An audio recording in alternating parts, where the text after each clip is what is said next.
Kia ora, my name is Jazzie Ngatai. I'm from Rotorua in New Zealand. My tribe is Te Arawa. I'm engaged to a Yamatji man from Mullewa.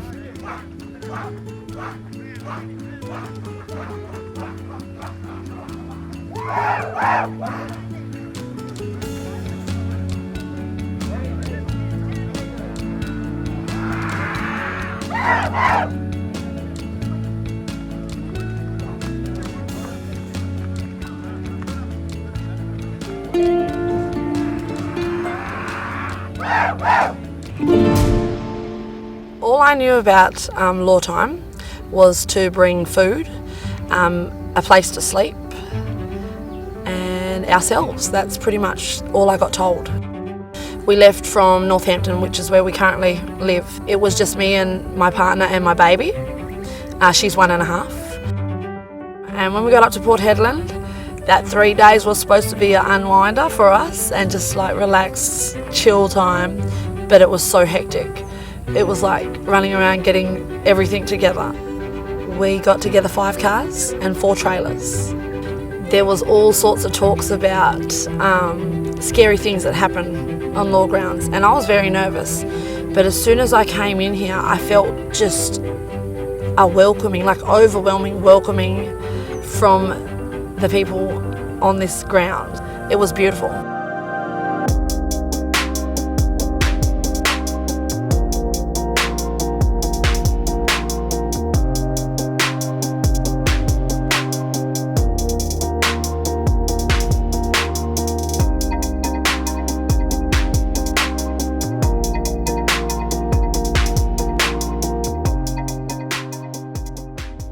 I didn't know what I was getting myself into.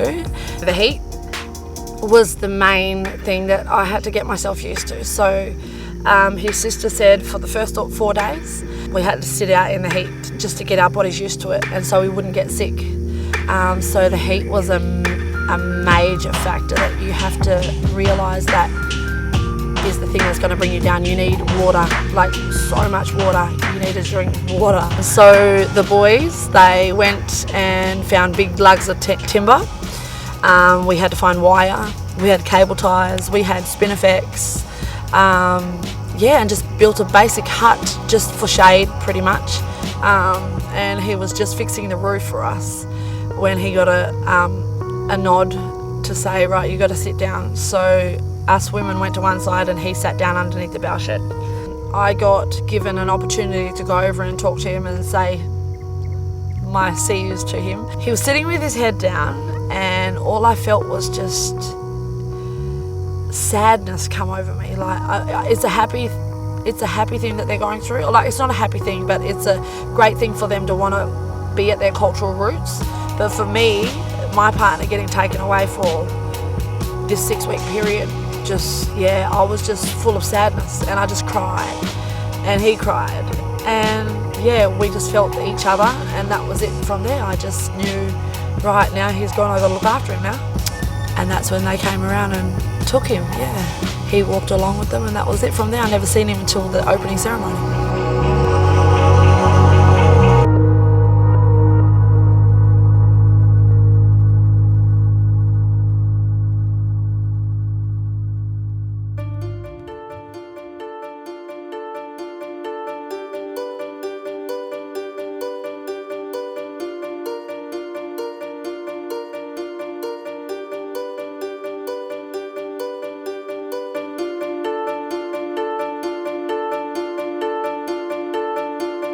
Okay, the opening ceremony, it was beautiful, thrilling. I hadn't felt nothing like it before. It's goosebumps, everything you can imagine.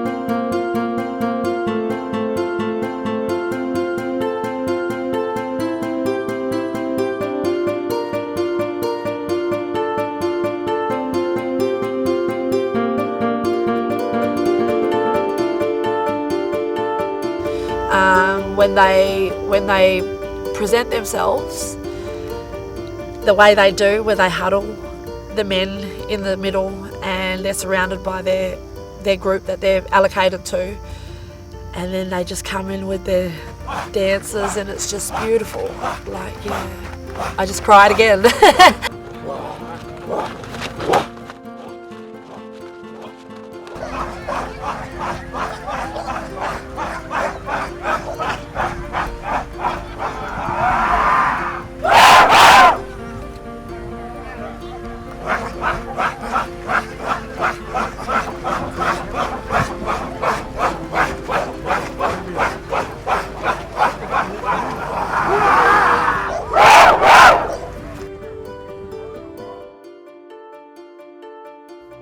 So the women, they cooked a feast and they put it down on the calico. The men came over, and it would have been about a 45-minute period where we got to sit and talk. He just laid like a starfish, and he was like, I need to catch my breath, and I was like, oh, okay. There was laughter, there was tears, there was all sorts going through the air, and then they came and got them. The whole 6 weeks from the opening ceremony, we didn't get to see them until today. His sister, she allocated shopping to me, and that was for the whole lot, the men, the runners, the children, and then women come last. So we done every week at least $1,500 worth of shopping, and I would put away like the fruit, the waters and everything. I basically had to seal them like for days. At the start I didn't know how much food we would need, so that first week was kind of a test for me. Me and his sister, we had a really big argument because I didn't understand why we were supplying so many people. And to me, I was like, why are you doing that? We've got this much and we've got set. She's like, but you need to shut your mouth because these people are here to help us. If they're not here, he's going to starve down there. So they're our helpers. So then I kind of stood back, and I was just so emotional that I was providing for so many that I could actually do it myself. Like, because to her, I said, I want this journey, I want to experience it. So you just sit back, you're the sister, yeah, you've helped me get this far. You just guide me through places that I need to be, but other than that, I'll cook every meal that's needed for all of us. So I took on that, and then it got to the point where it was like 2 weeks in, and I just didn't know what I put myself in for. So I kind of took a step back and I said to her, you know, I can't anymore. And I love cooking, like that's my thing. If anybody knows me and my partner, they know we love food. So to me, I was like, yeah, I'm gonna go out there and smash it, you know, I'm gonna go out there and cook the meanest feeds. And I did for that first 2 weeks, and then I just was like, I crashed. My sister-in-law went over and had a talk to the other ladies and thought, you know, why don't we put something together to help us all out? The women here do so much. Their days are just full on providing for the men down there. And these women here that were on this law ground are strong as you can get them. And I would just like to pay thanks to all the women that were involved with my journey and this whole journey within this Wirrlimurra camp. Yeah. My baby, she went downhill in the 3rd week. So she's only 1 and she'd never been in this heat before, but she was a soldier, man. Like, she was the only baby on this law grounds that never got sick, and she stayed out here the whole 6 weeks duration except for 3 days. Look there, big thunder! But yeah, we all decided to go on a little trek after the rain, and it was so fun. We had about 6 4-wheel drives, and we were just going through all the boggy parts and just testing our cars. And then my daughter, she jumped out and she needed to go to the loo, but she got dirty, and then I was like, hell, I said, just let's go for it. So we were just having a mud party, and it was just fun as, yeah. So last night we were all told around 4 o'clock that we had to start setting up the women's area, so the women's meet area. So we all put our mattresses out, all the kids were out, and The dolls were out, everyone was out, all the women. I was told that in the morning they came and the women stand back and the sisters and the mothers go forward, and the kids.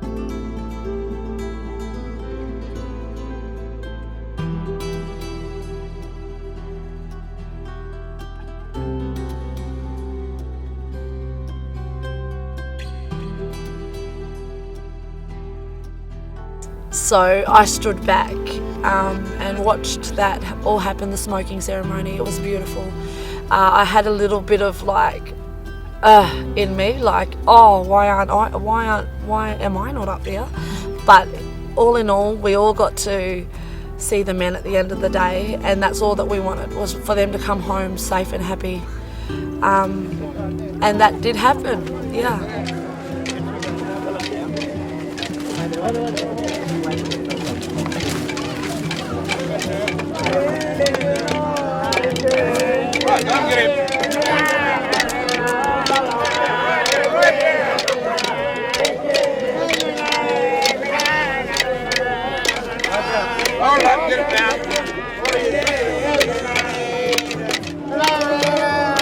I just want to say how proud I am of you, babe, Cecil. You've wanted to take this step for so long, and you've finally done it. You are a man. I'd also like to thank my sister-in-law and my brother-in-law for all the support they've shown me throughout this whole journey. There's so many more people to thank. I think I've thanked them all on my social media posts, so they know who they are. But I don't want to take anything away from Cecil. You have made me so proud, made my family proud, made our family proud, and I love you with all my heart. He kaka no aho, I rui a mai, I rangi a te a. And I will never be lost. I am a seed born of greatness, descended from a line of chiefs. He kaka no aho.